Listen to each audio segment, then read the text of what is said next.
అందరికీ నమస్కారం. పరశురాం మూవీలో కళ్యాణి వచ్చ వచ్చ పంచకళ్యాణి తెచ్చ సాంగ్ నోటేషను 10వ మేళకర్త నాటకప్రియ జన్యమైన అలంకార ప్రియ రాగానికి రాశాం. ఇక్కడ సరస్థానంలో షడ్జమం, సుదర్శమం, సాధారణ గాంధారం, శుద్ధమధ్యమం, చతుశ్రుత దైవతం, కాశిక నిషాదం తారుస్తాయి షడ్జమం. అయితే ఇక్కడ శుద్ధ దైవతం ఒక 2 చోట్ల వేశాను, అక్కడ అండర్లైన్ చేశాను. శుద్ధ దైవతం వేసిన చోట ఇప్పుడు ఎలాగ వస్తుందో చెప్తాను, స్వరం ఎలా వస్తుందో చెప్తాను. మా గామ సరి నిస కళ్యాణి వచ్చా వచ్చ పంచ కళ్యాణి తెచ్చా తెచ్చ నీస మా గామ సారీ నీని. తర్వాత ఏంటంటే దమకు దమ దమారి సరిగరీస నీనీస, అదే స్వరం 2 సార్లు రిపీట్ అవుతుంది. చమకు చమా చమారి సయ్యారి సరాసరి గామాత ధనీనిని మొదలు పెట్ట సవారి సరిగరీస నీని. నెక్స్ట్ మళ్ళీ ఇదంతా ఈ సెట్ ఆఫ్ స్వరాస్ అన్నీ కూడా మళ్ళీ రిపీట్ అవుతాయి అంట. డుమకు డుమా డుమారి చమకు జమా జమారి ముస్తావై ఉన్నా మరి హదర కొట్టై కచేరి ఆ రకంగా వస్తుంది. మళ్ళీ సేమ్ రిపీట్ అవుతుంది. మళ్ళీ దీనికి కంటిన్యూషన్ ఏంటంటే గమదద దానిని చిటికెలు వేస్తోంది కునుకు చెడిన కుమారి సరిస గరిస నిదాని. ఇది 2 టైమ్స్ మళ్ళీ రిపీట్ అవుతుంది. రెండోసారి సాహిత్యం మారుతుంది. చిటికెన వేలిస్తే చివరి వరకు షికారి. ఇదనమాట సాహిత్యం మాత్రం మారుతుంది, స్వరం 2 సార్లు రిపీట్. ఇక్కడ కూడా మళ్ళీ అంతే. ఎన్నో పొదలెరగా దాదా పదపమ గస ఎంతో పదిలముగా సేమ్ సెట్ ఆఫ్ సరస్. ఒదిగిన పుప్పొడిని ససగగ మా మమమ ఇప్పుడు అప్పగించ. నీకిప్పుడు అని ఇచ్చారు, కానీ లిరిక్స్ నోటేషన్లోని నెట్లో చూస్తే నీకిప్పుడు అనేది రాదు. ఇంత ఇప్పుడు అంటే సగరి సరిస దాని పాటలు అయితే ఇప్పుడు అనే ఉంది, లిరిక్స్లో చూస్తే అలాగుంది, కానీ ఇప్పుడు అంటే సరిపోతుంది. మళ్ళీ కళ్యాణి వచ్చా వచ్చా అని చెప్పి మళ్ళీ వస్తుంది. సాహో సమస్తము ఏలుకొనేలాగా మామ మగ గమ సాగరి సాని సర్వం ఇవాళని ముందర ఉంచ. మళ్ళీ సేమ్ సెట్ ఆఫ్ సరస్ మళ్ళీ రిపీట్ అవుతుంది.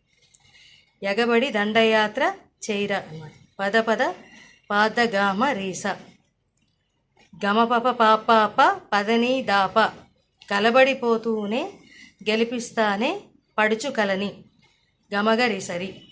సేమ్ మళ్ళీ ఇదంతా కూడా మళ్ళీ రిపీట్ అవుతుంది అన్నమాట. బరిలో నిలిచే ప్రతిసారి అయిపోయాక రిగప పప పప పపప పదనీని బరిలో నిలిచే ప్రతిసారి అక్కడికి అది ఇది కంప్లీట్ అవుతుంది. మళ్ళీ నెక్స్ట్ ఇంకొకటి స్టార్ట్ అవుతుంది. ఈ సాహిత్యం సేమ్ అనమాట. ఇదే సెట్ ఆఫ్ సరస్ మళ్ళీ రిపీట్. అలసటలోనూ వదిలేకుండా వడిసి వడిసి అన్నప్పుడు రిగరి సరిస పడతను చూడే నిన్ను కోరి రేగపప పాప పదనీని. అక్కడికి సాహిత్యం రెండోసారి సాహిత్యం కంప్లీట్ అవుతుంది. తర్వాత తగువుల కథ ధనిరిసదని ముగిసెను కథ మపదప గమ బిగిసెన ముడి తెగదిక పద సేమ్ స్వరం. గమదప మగ రిరీస. ఇక్కడితో ఆకారం వస్తుంది ఎండ. ఇది కూడా క్లాసికల్ టచ్ ఉన్న సాంగ్, చాలా బాగుంది అసలు. తర్వాత ఏంటంటే ఇది ఇంతే, ఇదే సాంగ్ అంతా కూడా కలిపి ఇంతే. తర్వాత నిన్న మురళీకృష్ణ గారు అంతా ఎవరో ఒకరు మెసేజ్ పెట్టారు, ఏమండి మీ వల్ల చాలా డిస్టర్బ్ అవుతుంది, మాకు చాలా డిస్టర్బ్ అవుతుంది. నా వాయిస్ విన్నారా అసలు ఎప్పుడైనా? లేకపోతే చెవులు సమంగా వినబడట్లేదు. ఎన్నో ఏళ్ళైంది నేను స్టార్ట్ చేసి, ఇవాళ నిన్న మొదలెట్లేదు. ఇదివరకు అలాగే షేక్ గారు కూడా ఒక కామెంట్ ఇస్తే చెప్పాను ఆల్రెడీ, మీకు నచ్చితేనే చూడండి, లేకపోతే నచ్చకపోతే ఫాలో అవ్వద్దు. ఎందుకు చూస్తున్నారు అసలు అలాంటప్పుడు? మిగతా వాళ్ళందరికీ డిస్టర్బెన్స్ కలగద్దు అందరు అనవసరంగా. అలాగే నాకు కూడా తలనొప్పి.